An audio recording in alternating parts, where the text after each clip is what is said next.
বন্ধুরা, এখানে এখন রাত বাজে 2টা, বাংলাদেশে সকাল 7টা।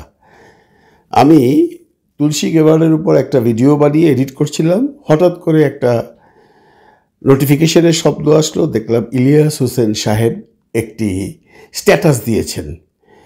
স্ট্যাটাসটা পড়ে আমার মনটা খারাপ হয়ে গেল, শরীরটা খারাপ হয়ে গেল। কারণ দেখুন, আমরা সবাই কোনো না কোনো মানুষকে সাপোর্ট করি, আমরা চাই নতুন কিছু হোক। এর জন্য এনসিপিকে মন থেকে ভালোবেসেছিলাম এবং এনসিপির ভালো কাজগুলোকে নিয়ে আপনাদের সামনে অনেক ভিডিও করেছি। আপনারা প্রশংসা করেছেন। যারা এনসিপিকে পছন্দ করেন তারা অবশ্যই, যারা এনসিপিকে পছন্দ করেন না তারা তো আর দেখেনি। কেন করেছি?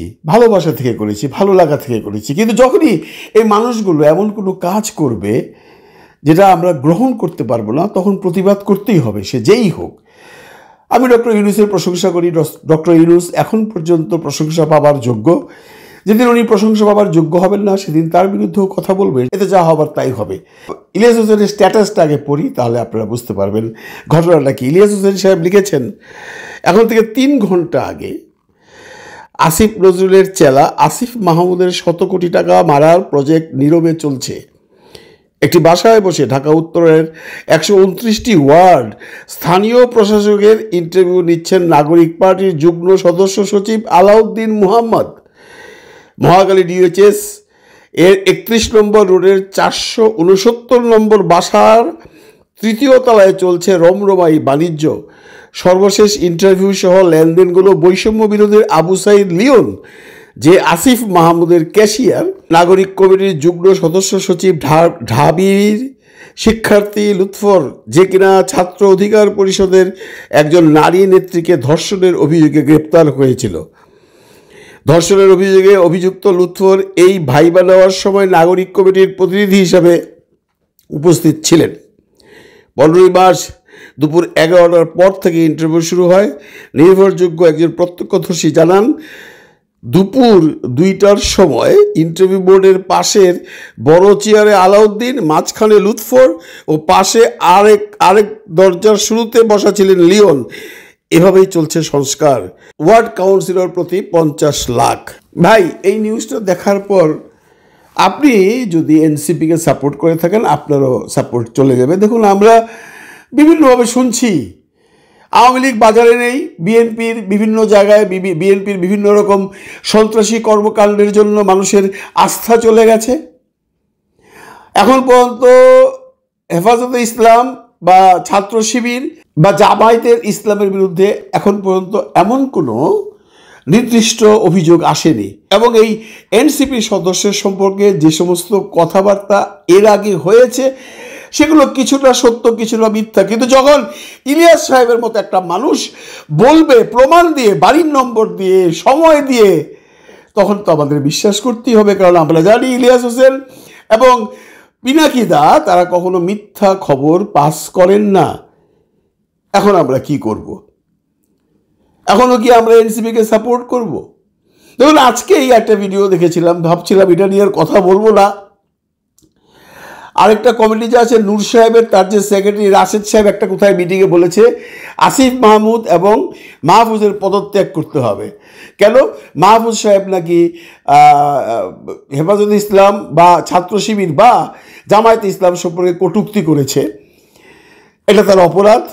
আসিফ সম্বন্ধে কি অপরাধ সেটা সে বলেনি।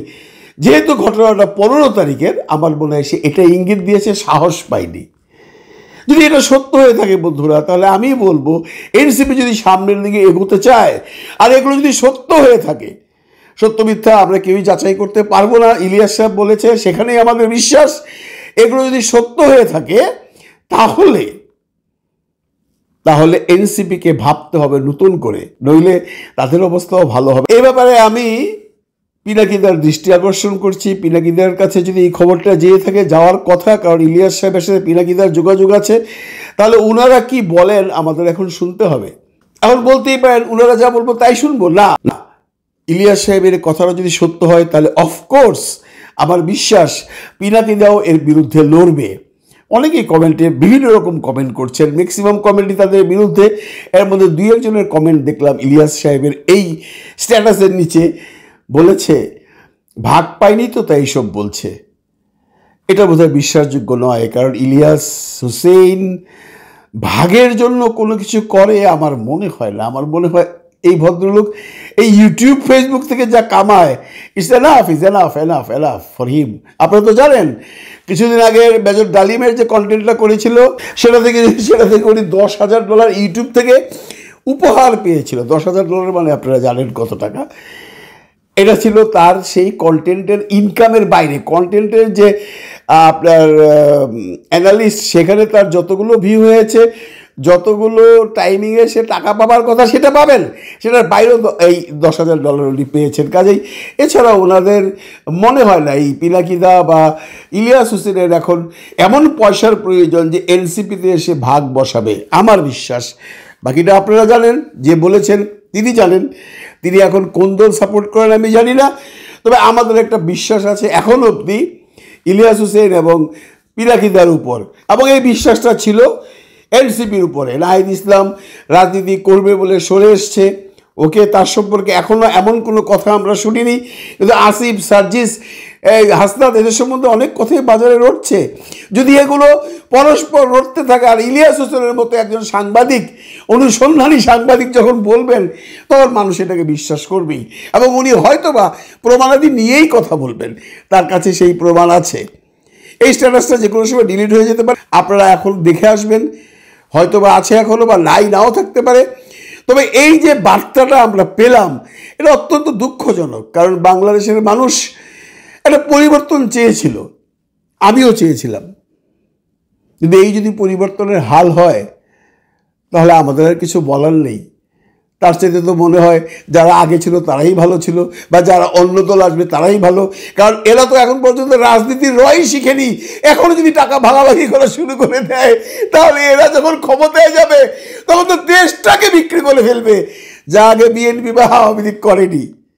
ওরা নিজেদের পকেট পুড়েছে, যা এই রাজনীতি করতে করতে দেশ তো বিক্রি করেনি, তাহলে এরা দেশ বিক্রি করে দিবে।